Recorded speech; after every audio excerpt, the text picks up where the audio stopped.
नमस्कार माउन्टेन समाचारमा स्वागत छ। म बिन्दु अधिकारी र म खगेन्द्र विष्ट। सुरुमा अहिलेसम्मका मुख्य समाचार।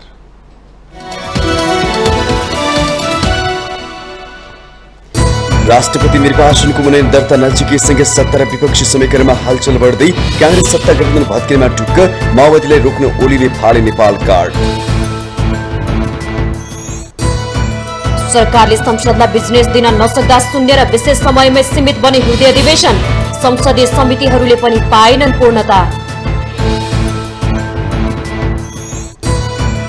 राष्ट्रपति बन्न आफूलाई ठोस प्रस्ताव नआएको एकीकृत समाजवादीका अध्यक्ष नेपालको जिकिर, कतिपय कुरालाई पर्दाभित्रै रहन दिन उपयुक्त हुने भनाई। वित्तीय साक्षरताको अभावमा ग्रामीण भेगका महिला लघुवित्त संस्थाको ऋणको पासोमा पर्दै ज्यानकै असुरक्षा बढेको ऋणीहरूको गुनासो।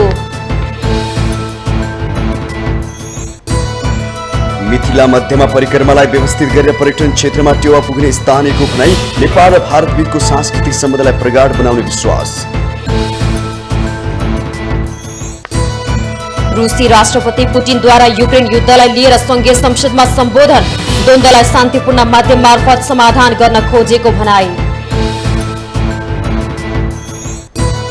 र विश्वकप लिग 2 अन्तर्गतको खेलमा नेपालसँग स्कटल्यान्ड 2 विकेटले पराजित। रोहित र करणको रोमाञ्चक साझेदारी, सिरिज क्लिन स्वीप।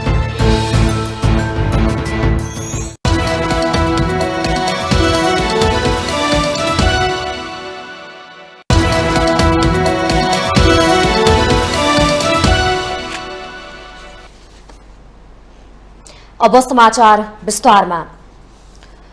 राष्ट्रपतिका लागि मनोनयन दर्ता जति नजिकिँदैछ उति सत्ता र विपक्षी दुवै समीकरणमा हलचल बढ्दै गएको छ। कुनै पनि बेला कुनै पनि दलले समीकरण बदल्ने अवस्था छ। यसले नेपाली राजनीतिमा दूरगामी असर पर्ने सम्भावना पनि उत्तिकै छ। एक रिपोर्ट। राष्ट्रपति निर्वाचनका लागि फागुन 13 मनोनयनको मिति जति नजिकिँदैछ, सत्ता समीकरण बदलिने गरी गतिविधि बढिरहेका छन्। यो पथलाई दलहरूले प्रतिष्ठाको विषय मात्र बनाएका छैनन्, राजनीतिक अस्त्र समेत देख्न थालेका छन्। नेपाली कांग्रेस नेकपा माओवादी केन्द्रबीच राष्ट्रपतिमा भित्री सहमतिको चर्चा चलेसँगै नेकपा एमालेमा छटपटाहट देखिसकेको छ। उसले पनि नयाँ राजनीतिक अस्त्र फालेको छ। कांग्रेस सहितको विपक्षी गठबन्धनमा रहेको नेकपा एकीकृत समाजवादी पार्टीलाई पक्षमा पार्न राष्ट्रपतिको काठ फालेको छ। एमालेले यसका अध्यक्ष माधव कुमार नेपाललाई राष्ट्रपतिको प्रस्ताव गरेको छ। सोमबार साँझ एमाले अध्यक्ष केपी शर्मा ओली र नेकपा यसका अध्यक्ष माधव कुमार नेपाल बीचको भेट राष्ट्रपतिकै विषयमा केन्द्रित थियो। त्यो भेटले नेपाली कांग्रेसलाई अप्ठ्यारोमा पारिदिएको छ। कुनै पनि बेला ओली र नेपाल बीच पुनः हातेमालो हुन सक्ने सम्भावना बढाइदिएको छ। अब स्वाभाविक रूपले माधव नेपालको नाम उहाँले अगाडि सारिसक्नु भएपछि चाहिँ अब अरू राजनीतिक दलहरूका बीचमा पनि कुराकानीहरू चाहिँ हिजोदेखि सुरु भएको छ। पहिलो सुरुवात चाहिँ दुईटा अध्यक्ष, खास गरी हाम्रो पार्टीको अध्यक्ष र माओवादीको अध्यक्ष सम्मानित प्रधानमन्त्री पुष्पकमल दाहालका बीचमा पनि कुरा भयो। उहाँहरूको बीचमा कुरा हुँदाखेरि राष्ट्रिय सहमतिबाटै जाउँ भन्ने खालको कुरा भएको छ। कांग्रेस माओवादीबाट राष्ट्रपतिमा साथ पाउनेमा ढुक्क भइरहँदा एकाएक माधव नेपाल मैदानमा देखा पर्नु भएको छ। एमाले आफूले नपाए आफू अनुकूलको अर्को कुनै उम्मेदवारले पाउन् भन्नेमा छ। यही पदको प्रतिस्पर्धामा आफ्नो राजनीतिक लाभ पनि खोजिरहेको छ। तर पार्टीले यस्तो कुनै काम गर्दैन कि जुन राष्ट्रपति जुन बन्छ त्यो राष्ट्रपति विदेशी गोटी होस्, यस्तो नेकपा एमाले कहिले पनि स्वीकार्दैन। राष्ट्रहित अडिग भएको व्यक्ति र देशहितको लागि काम गर्नको पक्ष मात्र नेकपा एमाले हुन्छ। राष्ट्रपति पदका लागि कांग्रेस र एमाले बीच तीव्र प्रतिस्पर्धा चलिरहँदा माओवादी अध्यक्ष प्रचण्डले दूरगामी राजनीतिक लाभ लिन खोजिरहनु भएको छ। उहाँ राष्ट्रपति दिएर 5 वर्ष प्रधानमन्त्री बन्ने रणनीतिमा हुनुहुन्छ। यसलाई प्रचण्डको रणनीतिक चतुर्याइका रूपमा बुझ्न सकिन्छ। यही मौकामा लोकतान्त्रिक समाजवादी पार्टीका अध्यक्ष महन्त ठाकुर पनि दावेदार देखिनु भएको छ। उहाँले मंगलबार आफ्नो दलका नेताहरूसहित प्रचण्डलाई बालुवाटारमा भेटी आफूलाई राष्ट्रपतिमा समर्थन गर्न आग्रह गर्नुभयो। ठाकुर आकांक्षी बनेर आउनुले राष्ट्रपतिको दौडलाई रोचक मात्र बनाएको छैन, दावेदार दलहरू बीचको रस्साकसी बढेको छ। राष्ट्रपतिका लागि प्रतिस्पर्धा त एउटा घटनाक्रम मात्र हो। यसले भविष्यमा हुन सक्ने राजनीतिक अस्थिरताको तस्बिर देखाएको छ। देशमा राजनीतिक छलफल मात्र नभई षड्यन्त्रका घटनाहरू धेरै हुने सङ्केत देखा पर्दै गएका छन्। माउन्टेन टेलिभिजन एसडीका लागि लक्ष्मीप्रसाद नेउपानेको रिपोर्ट। राष्ट्रपतिको निर्वाचनले सत्तामै उथलपुथल नै हुने घटनाक्रम विकास गराइरहेको छ। दलहरू कुनै पनि बेला समीकरण बदल्ने तयारी अवस्थामा छ। यसका लागि कुनै दलसँग कति मत छ भन्ने हिसाब किताब समेत हुन थालेको छ। राष्ट्रपति चुनावमा दलहरूको मतभार कस्तो छ, एक रिपोर्ट। अहिले प्रतिनिधि सभामा 275 र राष्ट्रिय सभामा 59 गरी 334 र प्रदेश सभाका 550 सदस्य राष्ट्रपति चुनावका मतदाता छन्। कानून अनुसार राष्ट्रपति निर्वाचनमा संघीय संसदले दिएको एक मत बराबर 79 मतभार हुनेछ। प्रदेश सदस्यको मतभार 48 छ। संघीय र प्रदेश सभा सदस्यको कुल मतभार 52,707 छ। राष्ट्रपति निर्वाचित हुन कुनै पनि उम्मेदवारले बहुमत अर्थात् 26,354 मत ल्याउनु पर्छ। अब दलगत मतभारको अवस्था हेरौं। नेपाली कांग्रेससँग सबैभन्दा धेरै 16,221 मतभार छ। एमालेसँग 15,233, माओवादी केन्द्रसँग 7,649 मत छ। नेकपा एकीकृत समाजवादी पार्टीसँग 2,574, राप्रपासँग 2,450 र जसपासँग 2,145 मत छ। राष्ट्रिय स्वतन्त्र पार्टीसँग 1,501 मत छ भने जनमत पार्टीसँग 1,242 मत छ। अरु साना दलहरूसँग 1,000 भन्दा कम मतभार छ। कुन कुन दल मिले राष्ट्रपतिमा पर्याप्त बहुमत पुग्छ त? यदि कांग्रेस र माओवादी केन्द्र एक ठाउँमा उभिए भने 23,870 मत पुग्छ। उनीहरूलाई जित हात पार्न 2,484 मत अपुग हुन्छ। यस्तो अवस्थामा नेकपा एकीकृत समाजवादीले साथ दिए सहज हुने देखिन्छ। उसँग 2,574 मत छ।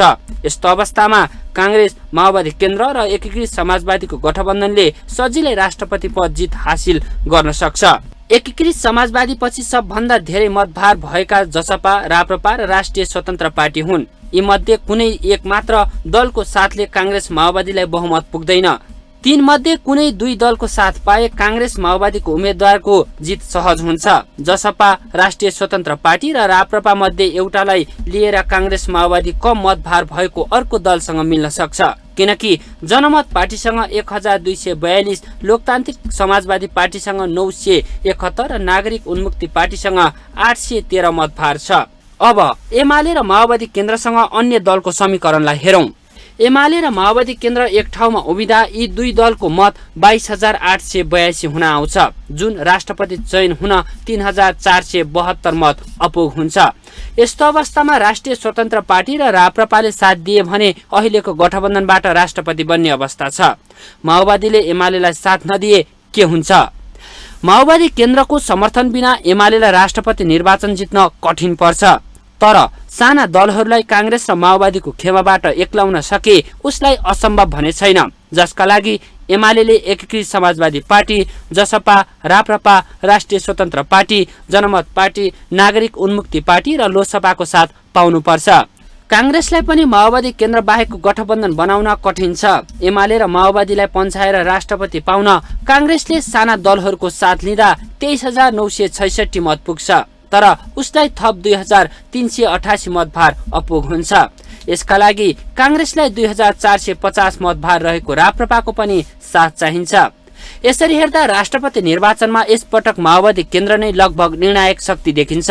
उसले जसलाई साथ दिन्छ त्यतै बहुमत पुर्याउन सहज अवस्था बन्ने देखिन्छ। माउन्टेन टेलिभिजन एचडीका लागि बटुकराज गिरीको रिपोर्ट।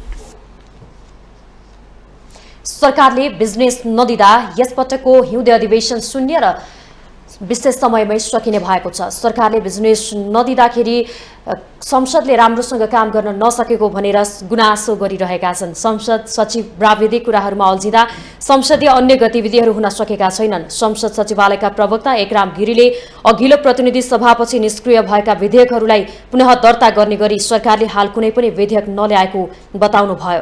अघिल्लो प्रतिनिधि सभाको कार्यकाल सकिएपछि 27 वटा विधेयक निष्क्रिय भएका मध्ये सम्पत्ति शुद्धिकरण तथा व्यावसायिक वातावरण प्रवर्धन सम्बन्धी केही ऐन संशोधन गर्न बनेको विधेयक दर्ता भए पनि अन्य कुनै पनि विधेयकहरू सरकारले संसद सचिवालयमा दर्ता नगराएको उहाँले जानकारी दिनुभयो। अघिल्लो प्रतिनिधि सभाको कार्यकाल सकिए पश्चात 27वटा विधेयकहरू चाहिँ निष्क्रिय हुन पुगेका थिए। ती निष्क्रिय हुन पुगेका विधेयकहरू मध्ये यो केही नेपाल ऐन सम्बन्धी केही नेपाल ऐनलाई संशोधन गर्ने विधेयक पनि निष्क्रिय हुन पुगेको थियो। त्यही ऐनमा त्यही संशोधन गर्ने ऐनमा चाहिँ समावेश भएका केही विषयवस्तुहरूलाई समेटेर यो सम्पत्ति शुद्धिकरण, मनी लाउन्डरिङ निवारण तथा व्यावसायिक वातावरण प्रवर्धन सम्बन्धी केही ऐन संशोधन गर्न बनेको विधेयक चाहिँ आएको अवस्था छ भने अन्य निष्क्रिय भएका विधेयकहरू चाहिँ त्यसलाई रिप्लेस गर्ने गरेर आएको चाहिँ छैन अहिलेसम्म। नेपाली कांग्रेसका सांसद एवं पार्टी प्रवक्ता डाक्टर प्रकाश शरण महतले सरकारले संसदलाई बिजनेस दिन नसकेको आरोप लगाउनुभयो। उहाँले सरकारले संसद कहिलेसम्म चल्ने हो भन्ने सुनिश्चितता दिन नसकेकाले सांसदहरूले संसदमा आएका विधेयकहरूमा ध्यान दिन नसकिरहेको जिकिर गर्नुभयो। सांसद महतले सरकारले संसदको निश्चित अवधि विषयवस्तुको बारेमा सांसदहरूलाई जानकारी दिए सरकारले ल्याउने विधेयकहरूमा सांसदहरूले पनि पूर्ण ध्यान केन्द्रित हुने उल्लेख गर्नुभयो। सरकारले एउटा निश्चित अवधिसम्म यी विधेयकमा यी विषयवस्तुहरूमा संसदमा चाहिँ सघन रूपमा छलफल हुन्छ, निरन्तर रूपमा छलफल हुन्छ, ती कामहरू चाहिँ नसकेसम्म चाहिँ छलफल हुन्छ भन्ने सुनिश्चितता भयो भने सम्पूर्ण प्रतिनिधि सभा सांसद साथीहरूको ध्यान पनि त्यतातिर सम्पूर्ण रूपमा केन्द्रित हुन्छ। होइन भने चाहिँ एक दिन आउने केही नहुने भएपछि त्यो त्यसले एउटा विषयवस्तुमा केन्द्रीकृत पनि हुँदैन र बिजनेसै नभएपछि खासै त्यसले चाहिँ उपलब्धि दिने कुरा पनि हुँदैन। संसदीय समितिहरू अहिलेसम्म पनि बन्न नसक्नुले संसदको गरिमा, औचित्य, जिम्मेवारी पूरा गर्ने काममा समस्या आएको उहाँको टिप्पणी थियो। नेकपा एकीकृत समाजवादीका अध्यक्ष माधव कुमार नेपालले राष्ट्रपति निर्वाचनलाई शक्ति बाँडफाँडको रूपमा लिने संकेत गर्न भएको छ। दाङको भालुबाङमा मंगलबार सञ्चारकर्मीहरूसँगको कुराकानीमा उहाँले राष्ट्रपति बन्न आफूलाई ठोस प्रस्ताव नआएको बताउनुभयो। आफू के बन्ने भन्ने बारेमा अझै सोच्न नसकेको अध्यक्ष नेपालको जवाब थियो। अहिले बजारमा थुप्रै हल्ला र चर्चा परिचर्चाहरू रहेको भन्दै उहाँले राष्ट्रपतिको सन्दर्भमा कुनै टुङ्गो नलागेको बताउनुभयो। आफ्नो पार्टीले पनि के गर्ने भन्ने कुरा निर्णय नगरे पनि शक्ति बाँडफाँडमा भूमिका हुनुपर्नेमा स्पष्ट रहेको अध्यक्ष नेपालको भनाइ थियो। उहाँले अरूकै लागि सधैँ बलिदान हुने र अरूले फाइदा उठाउने कुरा मान्ने नहुने टिप्पणी गर्नुभयो। राष्ट्रपतिको लागि वृहत छलफलको आवश्यकता रहेको अध्यक्ष नेपालको भनाइ थियो। एमाले अध्यक्ष केपी शर्मा ओली राष्ट्रपति बन्न नेपाललाई प्रस्ताव गरेको समाचारहरू सार्वजनिक भए पनि नेपालले कतिपय कुरालाई पर्दाभित्रै रहन दिन उपयुक्त हुने प्रतिक्रिया दिनुभयो। चुनाव अघि एकीकृत समाजवादीका वरिष्ठ नेता झलनाथ खनालको नाममा नेपाली कांग्रेसका सभापति शेरबहादुर देउवा र माओवादी केन्द्रका अध्यक्ष पुष्पकमल दाहाल प्रचण्ड सहमत रहेको उहाँले जिकिर गर्नुभयो।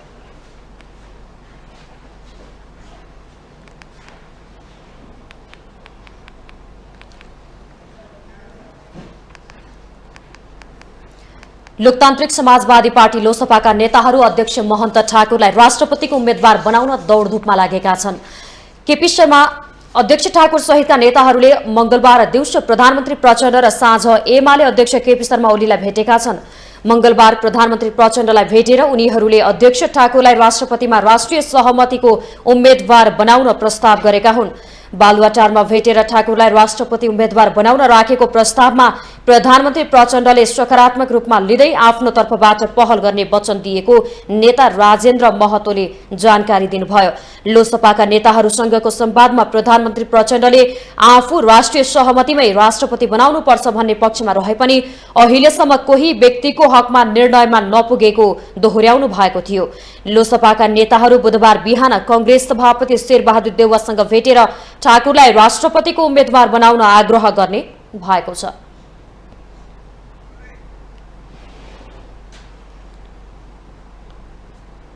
माउन्टेन समाचारमा पालो भएको छ ब्रेकको।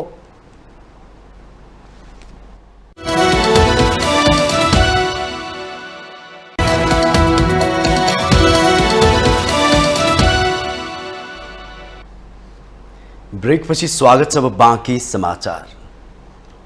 झण्डै 3 दशक यता निरन्तर मानवका लागि सेवा गरे बापत नेत्र चिकित्सक डाक्टर सन्दुक रोहितलाई ब्राइन सरकारका तर्फबाट राजा हमाद बिन इसा अल खालिफाले प्रतिष्ठित इसा अवार्ड प्रदान गर्नुभएको छ।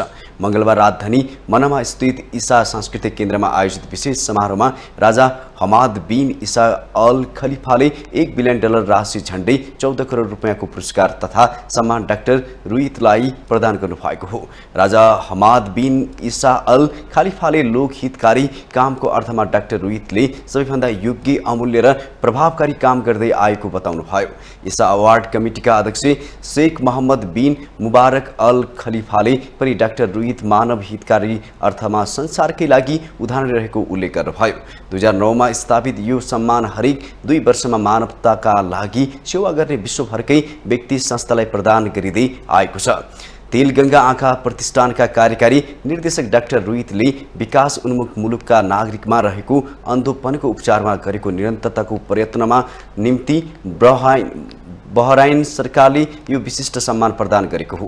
कार्यक्रममा संक्षिप्तमा प्रतिक्रिया दिँदै डाक्टर रुइतले यो सम्मान आफ्ना अन्तर्राष्ट्रिय तहका सहयोग र साझेदार तथा आँखा उपचारमा आएका सम्पूर्ण बिरामीहरूमा अर्पण गर्न चाहेको बताउनुभयो।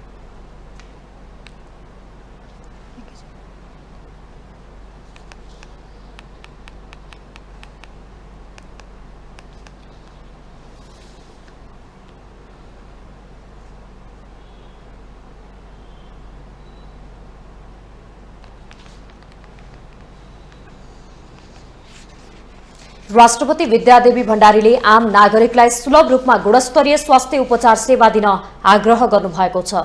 यस कार्यका लागि संघीय सरकार, प्रदेश सरकार र स्थानीय निकायहरू आपसमा समन्वय गरेर प्रभावकारी रूपमा अघि बढ्न पनि उहाँले आह्वान गर्नुभयो। मदन भण्डारी स्वास्थ्य विज्ञान प्रतिष्ठानद्वारा सञ्चालित हेटौँडा अस्पतालको नवनिर्मित भवनको मंगलबार उद्घाटन गर्नुहुँदै उहाँले सो आह्वान गर्नुभएको हो। राष्ट्रपति भण्डारीले उक्त प्रतिष्ठानलाई पनि स्वास्थ्य सेवालाई गुणस्तरीय, स्तरोन्नति र दक्ष जनशक्ति उत्पादनका लागि इमानदारीपूर्वक कार्यक्षेत्रमा क्रियाशील हुन आग्रह गर्नुभयो। संविधानले आधारभूत स्वास्थ्य सेवालाई नागरिकको मौलिक हकका रूपमा स्थापित गरेको उल्लेख गर्दै उहाँले स्वास्थ्य क्षेत्रका अनुसन्धानमूलक एवं दक्ष जनशक्ति उत्पादन गर्ने कार्यलाई प्रदेश सरकार र स्थानीय निकायले आत्मसात गर्नुपर्ने बताउनुभयो। राष्ट्रपति भण्डारीले विपन्न नागरिकलाई स्वास्थ्य उपचार सेवा प्रदान गरी उनीहरूलाई उपचार विधिमा विश्वस्त तुल्याउन मदन भण्डारी स्वास्थ्य विज्ञान प्रतिष्ठान नयाँ रणनीतिका साथ अघि बढ्नुपर्नेमा पनि जोड दिनुभयो।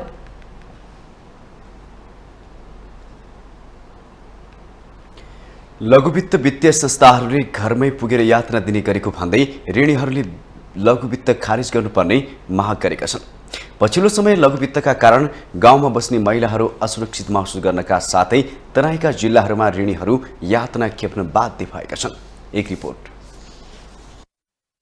लघुवित्तहरूले ऋण तिर्न नसकेको भन्दै मध्यरातमा घरमै पुगेर यातना दिने र लघुवित्तकै कर्मचारीले ऋणको दुरुपयोग गरी मिटर ब्याजमा पैसा लगाउने गरेको पीडितहरूको गुनासो छ। लघुवित्तको ऋणको दुरुपयोग गरी गाउँघरमा महिलाहरूलाई मिटर ब्याजमा पैसा लिन प्रोत्साहन गर्ने काम गरिरहेको पीडितहरूको गुनासो छ।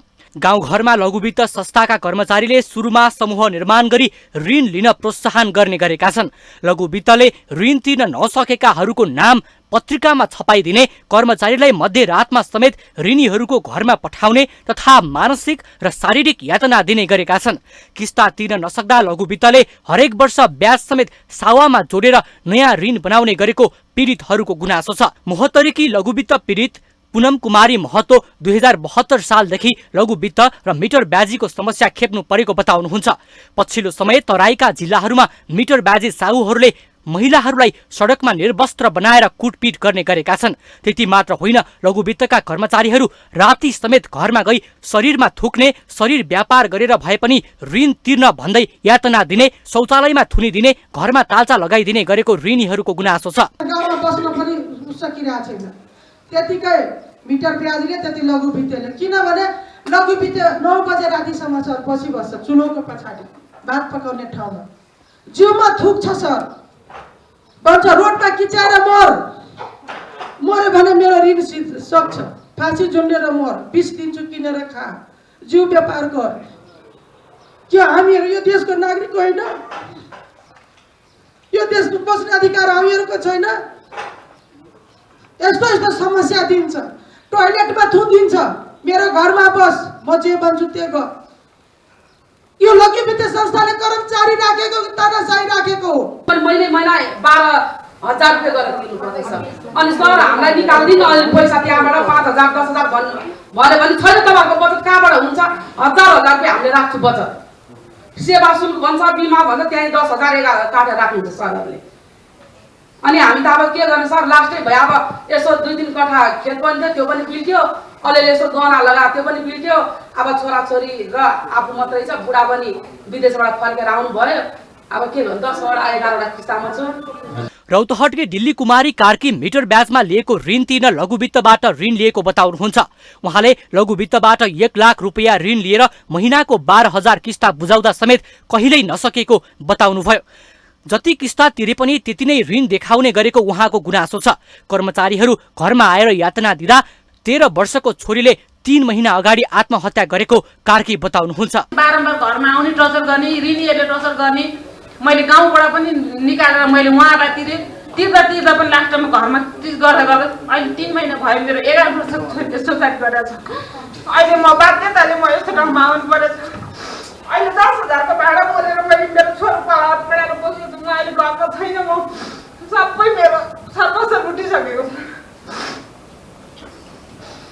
2 महिना भयो मेरो नानीले सुसाइड गरेको बारम्बार आएर 11 वर्षको नानी मैले बिताउनु पर्छ।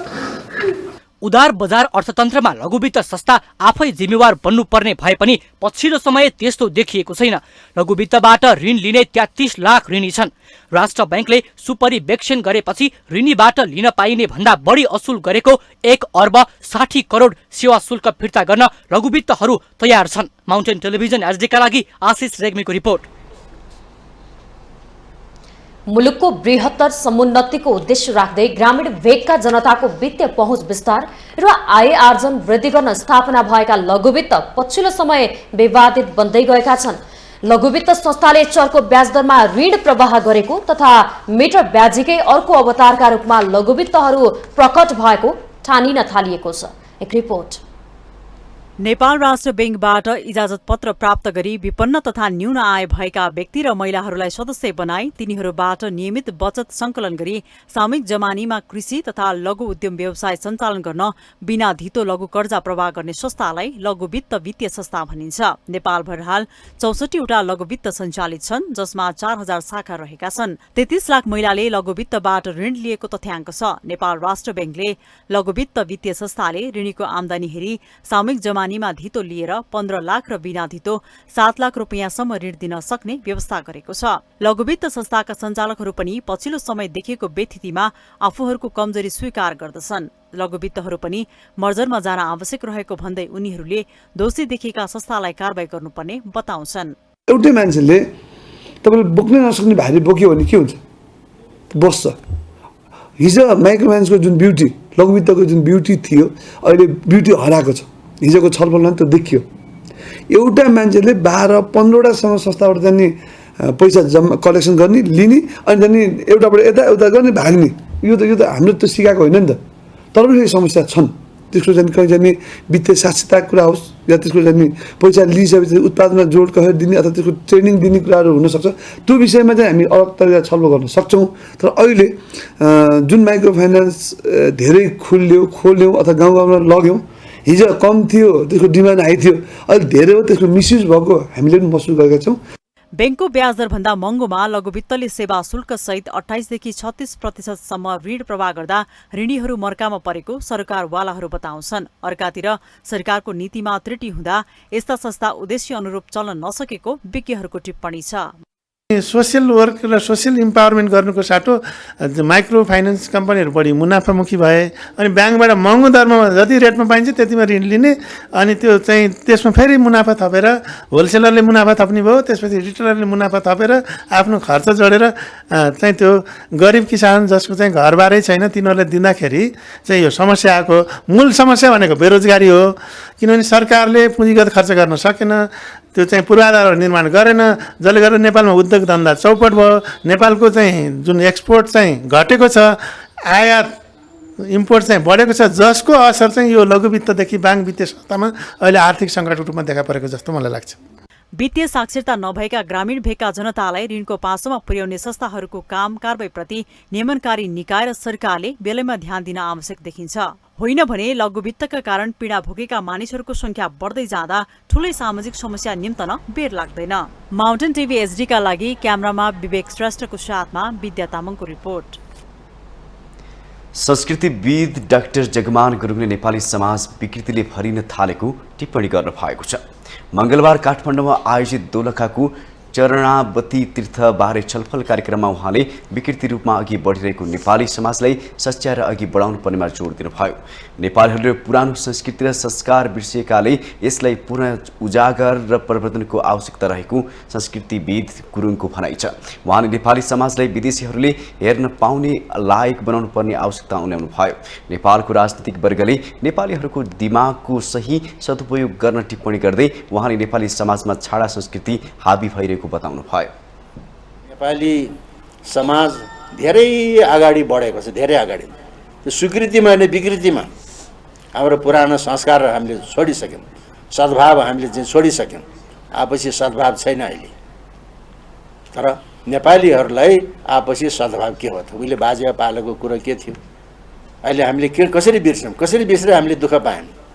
मैले भने त अहिले त भारतको अन्न ल्याएर खाने, उहिले भारतमा अनिकाल पर्दाखेरि जैन साधु भद्रबाबु नेपालतिर आएर हलेसीको महादेवको मन्दिरमा तपस्या गर्ने, मिल्केका झिल्का भन्ने पढ्नुहोस् न, डाक्टर स्वामी प्रपन्नाचार्यले त्यति लेखेको छ। संस्कृतिविद डाक्टर जगमान गुरुङले सम्पूर्ण शास्त्रहरू उत्पत्ति भएको गौरीशङ्कर हिमालको उजागर गर्नुपर्ने, कालिन्चोकलाई शक्ति केन्द्रको रूपमा स्थापित गर्नुपर्ने बताउनुभयो। कालिन्चोक चरणावती तीर्थ, दोलखा भीमसेन र गौरीशङ्कर हिमाल र लोत्से रोल्पा हिमालको प्रचार प्रसार गर्न सके मानसरोवर र कैलाश जाने तीर्थयात्री गौरीशङ्कर र छोरोल्पामा आउने उहाँको सुझाव छ।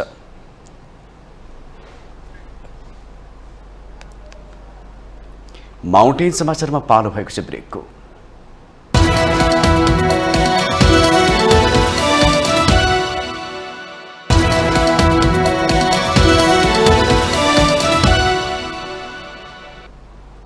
ब्रेकपछि स्वागत छ। अब बाँकी समाचार।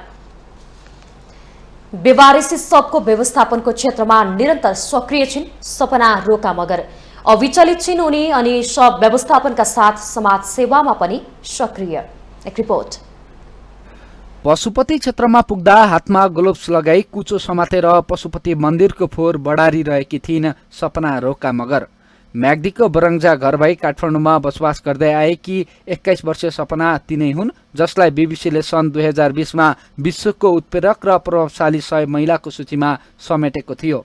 शिवरात्रिमा पशुपतिमा घुइँचो लागेका भक्तजनले गरेका फोहोर व्यवस्थापनका लागि उनीसहित टिम पुगेको थियो। बेवारिसे सब व्यवस्थापनको काम गर्दै आएकी सपनालाई हालसम्म यति नै सबको व्यवस्थापन गरे भन्ने त थाहा छैन, तर 1000 भन्दा बढी सबको व्यवस्थापन गरे जस्तो लाग्छ। नामका लागि भन्दा पनि बेवारिसे सब व्यवस्थापन र पशुपति मन्दिर परिसरमा सामाजिक काम गर्दा आफूलाई आनन्दको अनुभूति हुने बताउँछिन्। यसरी काम गर्दा चाहिँ आत्मसन्तुष्टि हुन्छ। पहिलो कुरा त अब मान्छेले घरमा अनेकौँ दिनमा लाखौँ करोडौँ पैसा कमाएर घरमा गएर सुतिरहेको छ भने त्यो मान्छेले राम्रोसँग ननिदाउन पनि सकिरहेको हुन्छ नि त।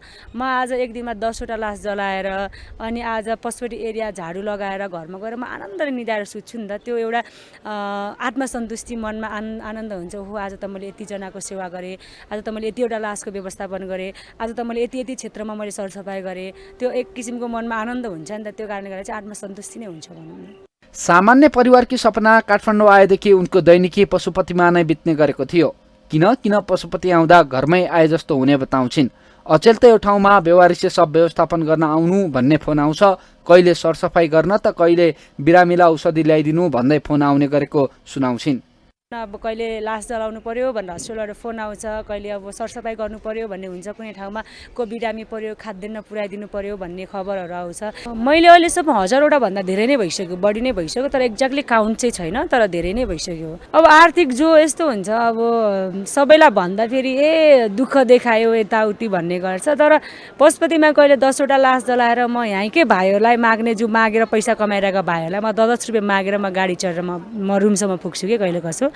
अब दिउँसोभर यहाँ पशुपतिमा लास जलाएर घरमा गएर म पानीसँग चिउरासँग पानी जबरजस्ती निलेर पनि सुतेको त्यस्तो धेरै रातहरू छ कि।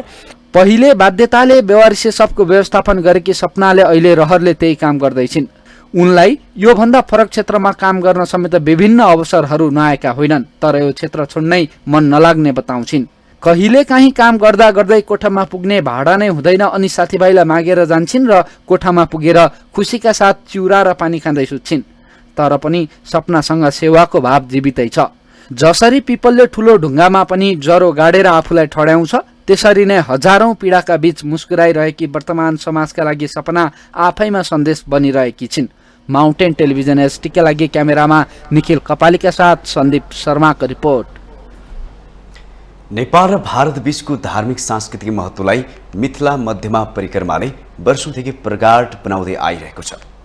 यसलाई व्यवस्थित गर्न सकिए दुवै देशको पर्यटन क्षेत्रमा टेवा पुग्ने विश्वास स्थानीयको छ। यसलाई व्यवस्थित पार्नेतर्फ सरकारको ध्यान जान नसकेको उनीहरूको गुनासो छ। एक रिपोर्ट। मिथिलाको चर्चित सांस्कृतिक उत्सव 15 दिनको मध्यमा परिक्रमा विधिवत रूपमा शुरू भएको छ। धनुषाको मिथिला विहारी नगरपालिका स्थित ठेरा कचुरीमा रहेको मिथिला विहारी मन्दिरबाट निस्केको राम सीताको डोला जानकी मन्दिरमा दर्शन गराएर जनकपुर धामको दक्षिणी ढोकामा रहेको हनुमानगढीमा पुगेपछि परिक्रमाको विधिवत शुरू भएको हो। नेपाल र भारत गरी 133 किलोमिटर लामो यस पैदल यात्रामा हजारौं श्रद्धालु सहभागी हुन्छन्। परिक्रमामा सहभागी श्रद्धालुहरू सोमबार जनकपुर धाममा विश्राम गरेर मंगलबार बिहानै भारतको कल्याणेश्वरका लागि प्रस्थान गरेका छन्। मधेसका मुख्यमन्त्री सरोज कुमार यादवले परिक्रमाको डोला काँध लगाएर विधिवत शुरूआत गर्नुभएको हो। मुख्यमन्त्री यादवले आउने दिनमा मधेस सरकार मिथिला बिहारी क्षेत्रको विकास र परिक्रमा मार्गलाई सहज र सुविधायुक्त बनाउने प्रतिबद्धता व्यक्त गर्नुभयो। परपूर्वक कालदेखि नै मिथिला बिहारी भगवानको डोला कचुरीबाट प्रस्थान गरेपछि अन्य मठ मन्दिरहरूका डोलाहरू त्यसमा जोडिनेछ। पर दिनसम्म परिक्रमाका सहभागी श्रद्धालुहरूले पालना गर्ने अनुशासन पद्धति अनुकरणीय छ। पूर्व निर्धारित परिक्रमा विश्राम स्थलमा सहभागीहरूलाई आवश्यक सम्पूर्ण सेवा र सहयोग उपलब्ध गराउन सम्बन्धित पालिका लगायत निकायहरू तत्पर रहनुपर्छ। परिक्रमाको इतिहास उल्लेख नभए पनि मध्यमा परिक्रमाको व्यवस्था धनुषाको कचुरी मठले गरिरहेको छ। यही मन्दिरले अहिले पनि मिथिला मध्यमा परिक्रमाको नेतृत्व गर्ने गरेको छ। परिक्रमालाई व्यवस्थित पार्नका लागि कचुरी मठका तत्कालीन महन्त लाल शरणले महत्वपूर्ण भूमिका रहेको बताउनुभयो। सालमा एउटा परिक्रमा छ, मध्यमा परिक्रमा सालमा एकचोटि 15 दिनको लागि मिथिला बिहारी भगवान कचुरी धामबाट यो परिक्रमा सञ्चालन छ। प्रारम्भ रतन सागरमा भोजन विश्राम, जानकी मन्दिरमा पूजा अर्चा गर्दै हनुमान नगरमा रात्रि विश्राम, त्यहाँ भजन कीर्तन। हरेक वर्ष हुने परिक्रमामा भक्तजनले 15 दिनमा नेपालको 107 र भारतको 26 किलोमिटरको दूरी पैदल यात्रा गर्छन्। पवित्र धार्मिक स्थलहरूको परिक्रमा गर्दा पाप नाश हुनका साथै पुण्य मिल्ने जनविश्वास छ। परिक्रमा अवधिभर सहभागीहरूले झाँकी भजन कीर्तन पनि गर्छन्। नेपाल भारत दुवै मुलुकको धार्मिक सांस्कृतिक एवं पारस्परिक सद्भावको प्रतीक बनेको परिक्रमा यात्राको क्रममा नेपालमा 13 तथा भारतमा 2 गरी 15 विश्राम स्थल छन्। काठमाडौँ महानगरपालिकाकी उपमेयर सुनिता डंगोलले महानगरभित्र सञ्चालनमा रहेका उद्योग व्यवसायलाई प्रोत्साहन गर्ने नीति लिएको बताउनु भएको छ। मंगलबार ग्रिल तथा स्टील व्यवसाय संघ काठमाडौँको 7औं वार्षिक साधारण सभामा उपमेयर डंगोले यस्तो बताउनु भएको हो। उहाँले महानगरभित्र व्यापार व्यवसाय गर्ने धेरैले अनौपचारिक रूपमा गरिरहेको भन्दै औपचारिक दायरामा आउनका लागि व्यवसाय दर्ता गर्न आग्रह गर्नुभयो। उपमेयर डंगोलले दर्ता नभएका व्यवसायहरूको माग सम्बोधन गर्न महानगर अन्यलमा रहेको स्वीकार गर्नुभयो। व्यवसाय दर्ताको रेकर्ड हेर्दा 50 वटा हुने तर काम गरिरहेको 5000 बढी रहेको पाइएको उहाँको भनाइ थियो। दायरा भित्र आउनु दर्ता गर्नु भनेको औपचारिक रूपमा यहाँले आफ्नो अस्तित्व पहिचानलाई पनि औपचारिक रूपमा दर्ता गर्नु पनि हो।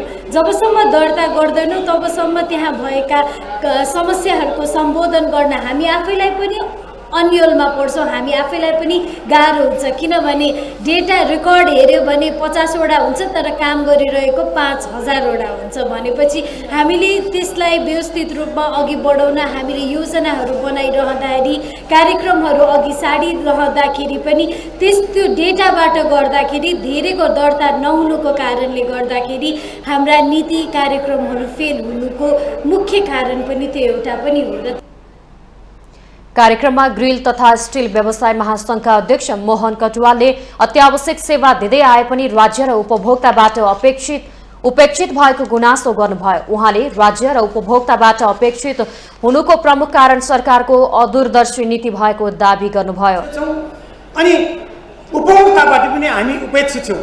यसको प्रमुख कारण राज्यको अदूरदर्शी नीति नियम हो भने आधा अंश चाहिँ तपाईँ हामी पनि हौ। तपाईँ हामीले नै यो व्यवसायलाई उचित सम्मान दिन सकेका छैनौँ। अहिले म यहाँ बोलिरहँदा हाम्रो नेतृत्व तहमा रहने व्यवसायी साथीहरू हाम्रा व्यवसायी साथीहरू यो हलभन्दा बाहिर मजाले गफ गरेर रमाइरहनु भएको छ। अध्यक्ष कटुवालले नेतृत्व तहमा रहेका उद्योगी व्यवसायीहरूले अनुशासन पालना गर्न आवश्यक रहेकोमा जोड दिनुभयो।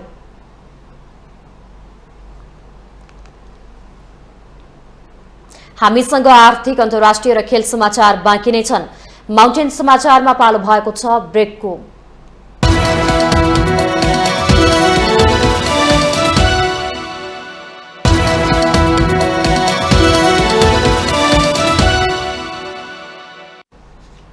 ब्रेकपछि स्वागत छ पालो आर्थिक समाचारको। आर्थिक समाचारको साथमा जगदम्बा सुपर साइन तथा ग्याल्बा प्लस जीवनभरको भरोसा प्रस्तुत छ रिद्धि सिद्धि सिमेन्ट गुणस्तरको नयाँ स्तर।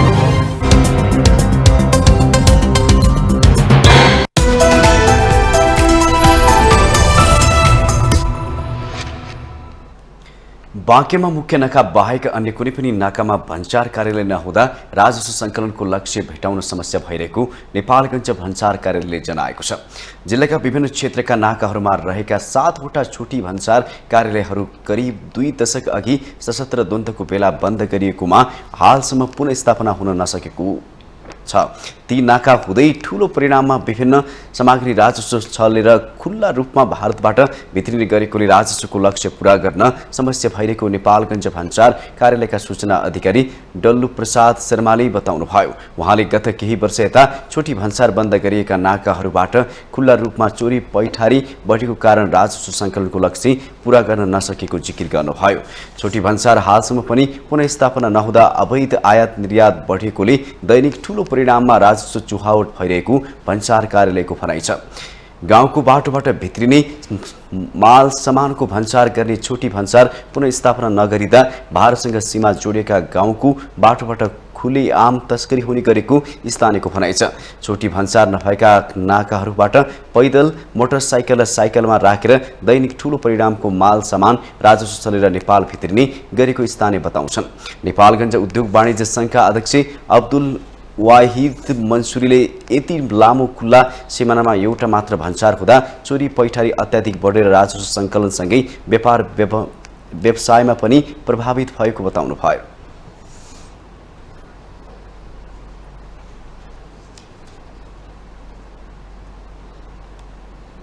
अब अन्तर्राष्ट्रिय समाचार।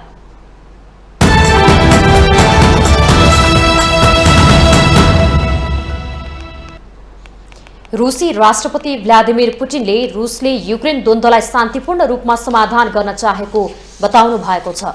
युक्रेन युद्धको 1 वर्ष पुगेको अवसरमा रूसी संघीय संसदलाई सम्बोधन गर्दै राष्ट्रपति पुटिनले युक्रेनको डोनबास क्षेत्रको द्वन्द्वलाई शान्तिपूर्ण माध्यम मार्फत समाधान गर्न चाहेको बताउनुभयो। शान्ति सम्झौतामा पश्चिमा मुलुकको प्रतिबद्धता झुटा साबित भएको पनि उहाँले सम्बोधनका क्रममा उल्लेख गर्नुभयो। साथै राष्ट्रपति पुटिनले युक्रेनले जैविक र आणविक हतियार जम्मा गरेको पनि आरोप लगाउनुभयो।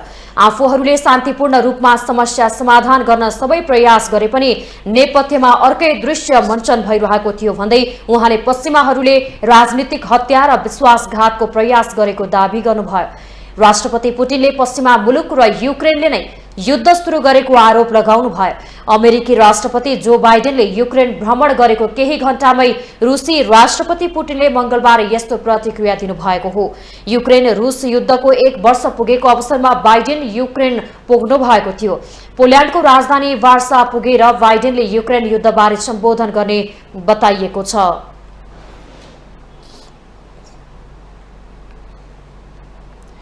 अमेरिकाको मोन्टाना राज्यको सबैभन्दा ठूलो सहर ब्लिङ्सका सर्वसाधारणले आकाशमा ठूलो सेतो घेरो देखेर तस्बिर कैद गरेको केही दिनमै अमेरिकाले थप 3वटा आकाशमा उडिरहेको संदिग्ध वस्तुलाई प्रहार गरेर खसालिदियो। तर ती उड्ने वस्तुहरूबारे जानकारी सीमित छन् र पछिल्ला दिनहरूमा ती के हुन् भन्ने बारे फरक अनुमानहरू भएका छन्। एक रिपोर्ट। पछिल्लो पटक क्यानाडाको सिमाना नजिक पर्ने ह्युरन तालमा एक उडिरहेको वस्तु खसालिएको थियो। अमेरिकी रक्षा अधिकारीहरूले त्यस वस्तु मानवरहित अष्टभुज आकारको भएको बताएका थिए। अमेरिकी नर्दर्न कमान्डका कमान्डर जनरल ग्लेन भ्यान हर्कले त्यसबारे धेरै कुरा थाहा नभएको तर ती वस्तुले कुनै खतराको संकेत नगर्ने पनि बताएका छन्। अधिकारीहरूले अझै पनि अमेरिका र क्यानाडामा खसालिएका उडिरहेका वस्तुहरूको अवशेषहरू खोजिरहेका छन् तर ती वस्तुहरू कहाँबाट आए वा तिनको उद्देश्य के थियो भन्ने बारे निकै कम बोलेका छन्। तर गत हप्ता शुक्रबार अलास्कामाथि र शनिबार उत्तर पश्चिम क्यानाडाको युकोनमा खसालिएका अन्य 2 उडिरहेका वस्तु जस्तै मिशिगनमा आइतबार खसालिएको पनि जासुसी प्रयोजनको हो वा होइन भन्ने कुरा स्पष्ट छैन। व्हाइट हाउसको नेशनल सेक्युरिटी प्रवक्ताले यी वस्तुहरू उस्तै देखिने खालका थिएनन् र बलून भन्दा निकै सानो आकारका थिए भन्दै ती वस्तुहरूको अवशेष नभेटेसम्म तिनीहरूको विशेषता बताउन नसक्ने भनेका थिए। उनले एक संदिग्ध चिनिया जासुसी बलूनबारे बताएका हुन् जुन पहिलो पटक जनवरीमा अलास्काको अलेउटियन टापुहरू पार गर्दै गर्दा पहिचान भएको थियो। त्यसपछि फेब्रुअरी 4 मा साउथ क्यारोलाइनाको तटमा F-22 लडाकु जेटले प्रहार गरेर खसालेको थियो। अधिकारीहरूले उक्त बलून चीनको भएको र संवेदनशील क्षेत्रहरूको निगरानी गर्न प्रयोग गरिएको बताएका थिए। संदिग्ध चिनिया बलून धेरै दिनसम्म अमेरिकाको आकाशमा उडेको थियो। उक्त बलून पश्चिमी राज्य मोन्टाना शहर जहाँ परमाणविक क्षेपणास्त्रहरूको अड्डा छ त्यहाँ देखा पर्नु अघि क्यानाडाको हवाई क्षेत्रमा देखा परेको अमेरिकी अधिकारीहरूले बताए। पेन्टागनका अनुसार त्यस बलूनमा 3वटा बसको आकार जत्रो टोकरी जत्रो संरचना थियो जसको तौल 1 टन भन्दा बढी थियो। त्यसमा धेरैवटा एन्टेनाहरू जडित थिए र खुफिया जानकारी संकलन गर्न सक्ने सेन्सरहरूलाई ऊर्जा दिन सौर्य प्यानलहरू थिए।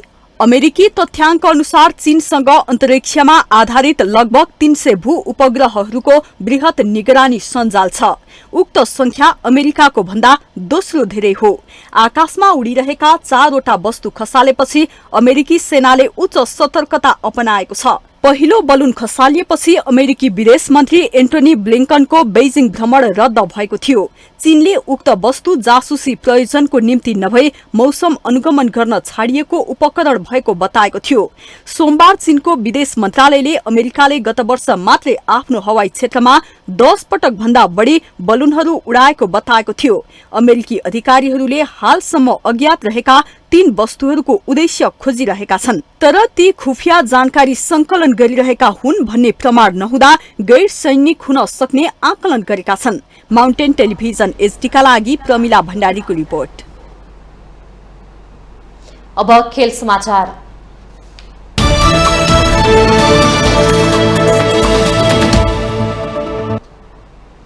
आईसीसी विश्व क्रिकेट लीग 2 त्रिकोणात्मक एकदिवसीय सिरिजमा नेपालले स्कटल्यान्डमाथि कठिन जित निकालेको छ।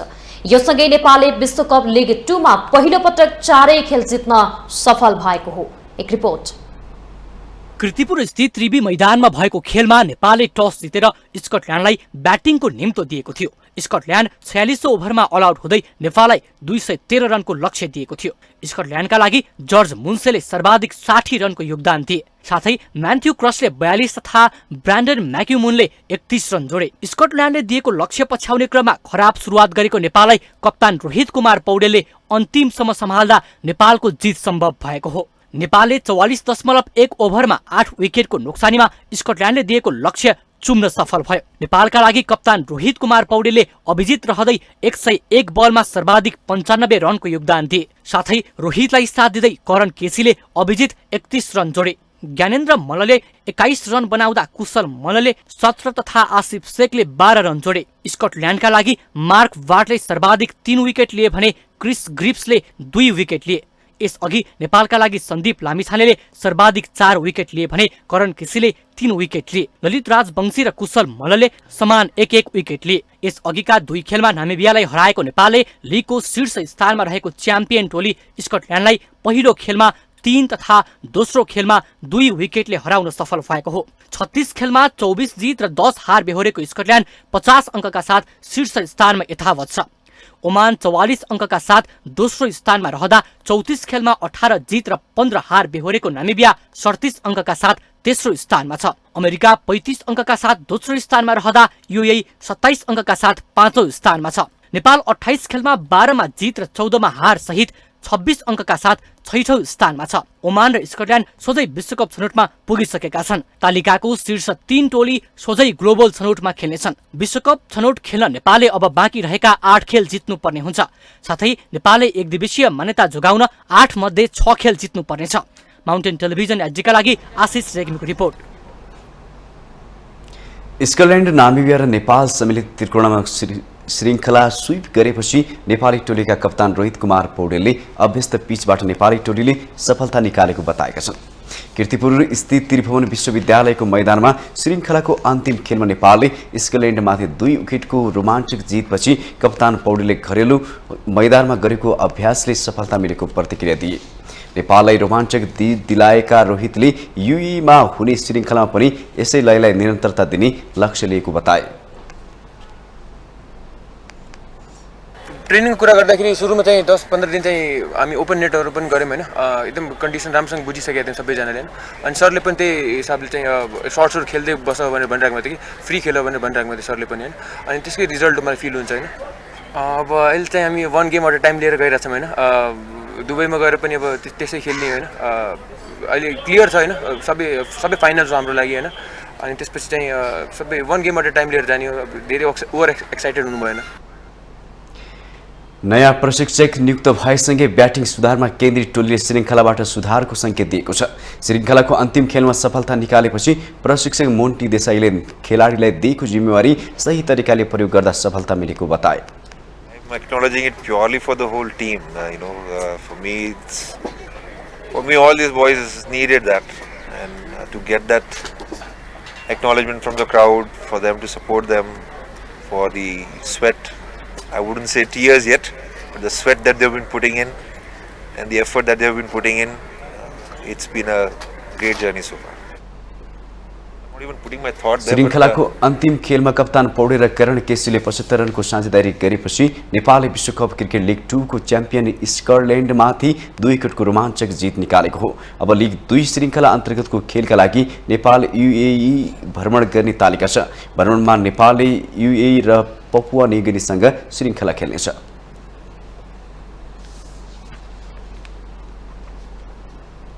केपी ओली कप 2023 राष्ट्रिय फुटबल प्रतियोगिताको ट्रफी र अफिसियल गीत सार्वजनिक भएको छ।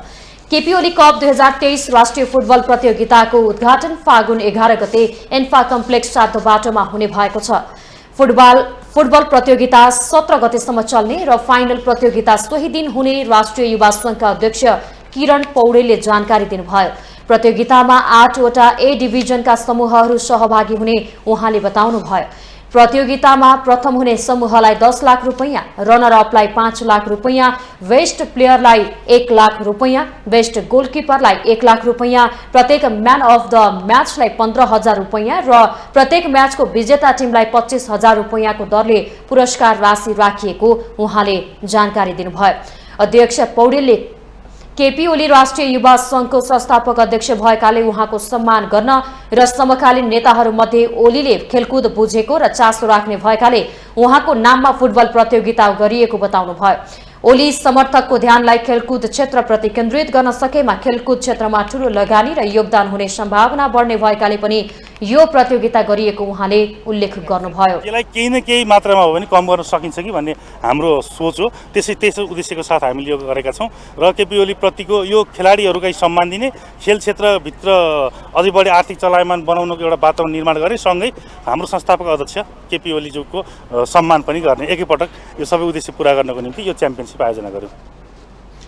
यस प्रतियोगिताले अन्य राजनीतिक दलहरूका भातृ संगठनलाई पनि प्रतियोगिता गर्न प्रेरित गर्ने र खेल क्षेत्रमा आर्थिक क्षेत्र चलायमान हुने उहाँले उल्लेख गर्नुभयो। प्रतियोगिताका लागि 1,50 लाख रुपैयाँ बराबरको स्टेटमेन्ट रहेको उहाँले जानकारी दिनुभयो।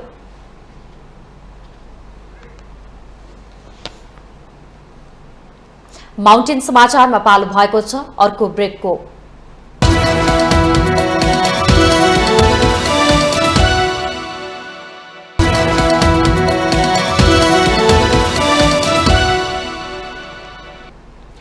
ब्रेकपछि स्वागत छ। यो सँगै हामी माउन्टेन समाचारको अन्त्यमा आइपुगेका छौँ। जाँदा जाँदै मुख्य समाचार पुनः एकपटक।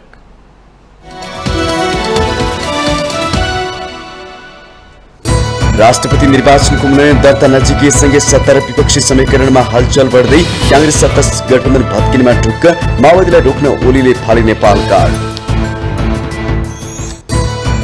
सरकारले संसदलाई बिजनेस दिन नसक्दा शून्य र विशेष समयमै सीमित बन्यो हिउँदे अधिवेशन, संसदीय समितिहरूले पनि पाएनन् पूर्णता। राष्ट्रपति बन्न आफूलाई ठोस प्रस्ताव नआएको एकीकृत समाजवादीका अध्यक्ष नेपालको जिकिर, कतिपय कुराहरूलाई पर्दाभित्रै रहन दिनु उपयुक्त हुने भनाए। वित्तीय साक्षरताको अभावमा ग्रामीण भेगका महिला लघुवित्त संस्थाको ऋणको पासोमा पर्दै ज्यानकै असुरक्षा बढेको ऋणीहरूको गुनासो। मिथिला मध्यमा परिक्रमालाई व्यवस्थित गरे पर्यटन क्षेत्रमा टेवा पुग्ने स्थानीयको भनाई, नेपाल र भारत बीचको सांस्कृतिक सम्बन्धलाई प्रगाढ बनाउने विश्वास। रुसी राष्ट्रपति पुटिनद्वारा युक्रेन युद्धलाई लिएर संघीय संसदमा सम्बोधन, द्वन्द्वलाई शान्तिपूर्ण माध्यम मार्फत समाधान गर्न खोजेको भनाई। र विश्वकप लिग 2 अन्तर्गतको खेलमा नेपालसँग स्कटल्यान्ड 2-1ले पराजित, रोहित र करणको रोमाञ्चक साझेदारी, सिरिज क्लिन स्वीप।